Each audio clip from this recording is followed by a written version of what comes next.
Mitapepe. Bonjour à toutes et à tous. السلام عليكم ورحمة الله وبركاته. أهلا وسهلا فيكم. Pare polorit. Pariegak. Anke البطاينة ماكيابيا. Minnesota makoche mataha. Wamashichu. Na tonkashira na konshi wicha waekia Minnesota makoche da ipi. Wita to makoche taha ka Yashicha makoche taha. Minnesota makoche ta ipi ka makoche chupi. Koche ki chupi. Wana khasapa ed manke la khora makoche taha wo wahdake. Da he wo bida tanka. La khora ga da khora da na khora oyate kien wo bida tanka chichiapi. Hello everyone. My name is Anke al-Bataine. I'm from Minnesota. My ancestors are settlers from Ireland and Germany who came and took Dakota land in the Minnesota territory. And I'm talking to you now from Lakota territory in the sacred Black Hills, where I'm blessed enough to be stranded during whatever the name is going to be of this tropical storm, but with snow in late 2022. Whatever it's called, I'm fortunate enough to be stranded in this lovely lobby. And I wanted to take a couple of minutes to just let you know who I am a little bit. Because who I am, who each of us is very important in this particular work. And so I'll give you just some basic information about myself, and I invite you to ask me more questions about myself at any time. Being transparent is important to me, and engaging with others' perspectives in a respectful way is important to me. So as I mentioned, I grew up in northern Minnesota. My family are white settlers. I was always very interested in languages, but I come from a monolingual background. And the first language that I learned to fluency was French, and I lived in southern Belgium, which is the French-speaking part of Belgium, as an exchange student because I wanted to learn the language. And I went on to meet Palestinians and become very interested in the situation in Palestine, and then to live in Palestine and Jordan. And much later, I lived in Lebanon for a long time. So I learned Arabic to fluency, and I'm very grateful and very have immense love for my family by marriage or adopted family from Gaf family, the Bataine family, Bataine Tamimi Twaishat family in Erbet, Jordan, who truly gave me a home in this world when I didn't have one, and re-raised me when I was a pretty broken teenager, young adult. And so we're no longer connected by marriage, but we're connected by something much stronger now, and I love them very deeply, and I'm very grateful to them. I worked as a teacher because I absolutely love teaching and curriculum design. I worked as a special education teacher in the Bay Area in California for a few years, and earned a master's degree in teaching and a specialization in special education. I worked in the secondary grades, and largely with socio-emotional treatment centers and programs for kids dealing with trauma and traumatic environments. And then my love of languages just kind of wouldn't leave me alone. I was always really, really, really obsessed with languages, and particularly with the way we can teach languages and how effective certain pedagogical approaches can be. And so I went back to grad school in London at a place called SOAS, which has a absurd colonial history, but currently has a really awesome program in language documentation and description, which is actually very focused on language revitalization. So I did a master's there in language revitalization. And through that, I became interested in studying the role of schools. I felt that it was very understudied, and that the role of schools was really just, it was assumed that as long as we can teach the language in schools, it'll be fine. And I just was like, that's not what I see when I look around at the examples. And so I decided, because I already had a relationship with the Middle East and with Jordan and with Armenians in the Middle East, and I developed a relationship with Armenians in France, specifically Dr. Anaidona Bedian-Domopoulos, who I really cherish as a role model, and who was my supervisor during my PhD, and who really shaped my life in a huge way. I wanted to study Armenian schools, Western Armenian schools, because they exist throughout the diaspora. They exist in many countries in different educational and sociolinguistic situations, and they are being used to try to keep the language alive. And so I was really interested in what's working and what's not working, and I did my research about that. Through a series of events, both personal and professional, I ended up moving back from Lebanon to Minnesota, thinking it was temporary.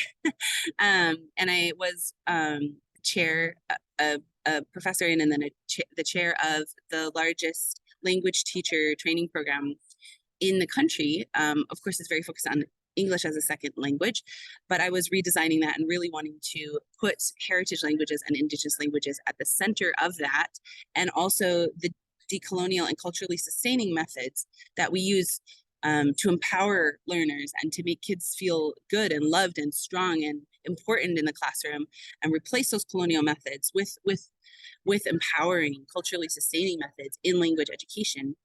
And I was working on that right up until the moment when COVID hit, and then it took a while, and then there were mass layoffs. And so with no warning, I was suddenly not doing that anymore. But I really wanted to make my work serve Indigenous people. So I had been working for a number of years and had been learning Dakota, because it's the language of Minnesota and the land that I live on, that I occupy. So I'd been learning Dakota from Dakota people, and I'd been working with Dakota people on designing programs to help revitalize the language. And I decided to increase that work, some of which is paid and some of which is unpaid. And I was able to work with them on some projects to create summer camps. So summer camps, immersion summer camps, have been really important in my life. And I grew up at the French and German summer camps in northern Minnesota. And then I've worked in, I helped to create the Arabic, the first year of the Arabic summer camp, and then have worked in French and Arabic programs for kids and adults. And so then I helped to create the Western Armenian immersion summer camp that exists in France, that has been a game changer for language revitalization for Western Armenian. And then most recently with Dakota, revitalizing the Dakota language immersion summer camp. And so these are places that I think give us a lot of hope, because at summer camps, especially immersion summer camps, we get a chance to experience the best of pedagogy, which is that we are out on the land, we are in relationship with each other, we are having fun, we are engaging as people. There's a structure, there may be a hierarchy, but it's not that kind of colonial hierarchy like in the classroom. And we learn through culture, and culture, the culture that is that belongs to the language we're learning is our guide, and our lifestyle is our guide, and that's how we learn the language. Those are the methods that will bring a language back to life. So all of my studying, all of my researching, all of my experimenting, all of my 20 years as a language teacher have taught me that those methods that we use in those immersion summer camps are what we really need to be spreading around. And so my work and Multilingual Futures is about spreading that and making that possible. a really short way of saying it is it's about destroying the colonial school and revitalizing colonized languages, languages that have suffered colonization. Now, I don't literally mean destroying a school, but I do mean destroying this idea of school as a place of control and a place of, criticism and a place of telling people that they're dumb and a place of forcing people to kind of conform and fall in line, taking all that away and using language education as a place where we start taking that away.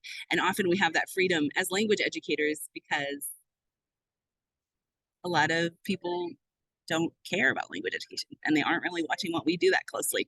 And so we have the opportunity to experiment with turning that colonial school on its head, decolonizing it, and bringing healthier older cultures into that space and remaking that space, rethinking that space. Kids are already going to schools for all these hours a day. I don't necessarily agree with that, but they're already there. And so it's an opportunity for language revitalization, but only if we change the dynamics of the classroom, only if the classroom becomes a place of justice and love and joy, and not a mechanism of oppression as it has so violently been for so long. We have to change what the classroom is, what it means to have a classroom, what it means to be a teacher, what it means to be a student.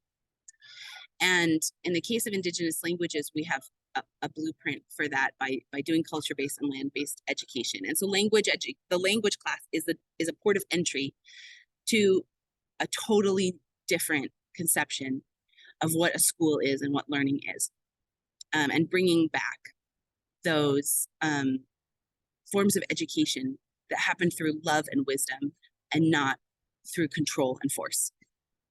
So, and then of course, doing that also makes language education more effective and produces speakers very quickly. And I'm all about the fact that we don't have time. We don't have time. These languages are teetering on the edge of being forgotten and or going to sleep or whatever is going to happen, but we don't want to find out.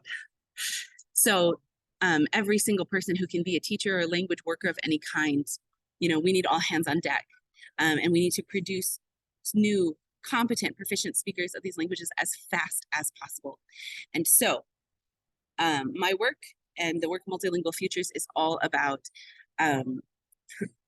undoing that colonial training that's about control, that's about rote learning, that's about conformity, that's about hierarchy, undoing that and bringing in the Indigenous culture of the language that we are learning, bringing in love and joy and fun and empowerment, and using those to create new proficient speakers who can carry these languages forward in their own lives, in their own families, and give them to their children as those children's first language. That's the goal, is to teach languages in such a way that we end up with new first language speakers very soon, so that we can, in the nick of time, turn this phenomenon around and bring these languages into a new future that isn't just a continuation of colonialism, but that's actually multilingual, multicultural, where there's a space for everyone to live their identity, their history, their worldview fully and safely, and a place for everyone to contribute. And I see our children and our learners' children as people that we can set free through access to fluency in the languages that have been taken from them. These same methods are extremely effective with colonial languages. We've used them for English, Arabic, French, Spanish. They're equally effective at making people fluent quickly. They work for everybody because they're based on how humans work. But it's important that we are empowering and making a space for the cultures that have been pushed aside by colonialism as well. So what we do here is language teaching. We teach a number of languages directly, but only as a mechanism to create more language teachers who can work in these effective ways, And so teacher training, as well as we're working toward trainer training to spread these effective methods to as many learning opportunities, learning environments for as many languages as possible, it, in a way of with the goal of turning back the tide of colonization, capitalism, homogenization, and empowering anyone who wants to save their language to do so themselves. Regardless of their age or regardless of their educational background or what degrees you have or anything like that. It's not about that. In fact, a lot of times our degrees in the colonial system stand in our way. So we're always looking at ways to support educators in the broadest sense of the word, who love their languages and want to create new speakers of their languages and want to keep their cultures alive, regardless of their job or their degree or their years of experience or even how fluent they are in their language. We want to work with everyone who wants to work with with these methods. So that's who I am. That's what Multilingual Futures is. It's wonderful to have you here. Please feel free to reach out with questions, ideas, suggestions, criticisms. Welcome. I like to always engage with how things can be done better and things can be more thoughtful. More minds is always better. So, daya hippie, daya happy. Take good care of yourselves.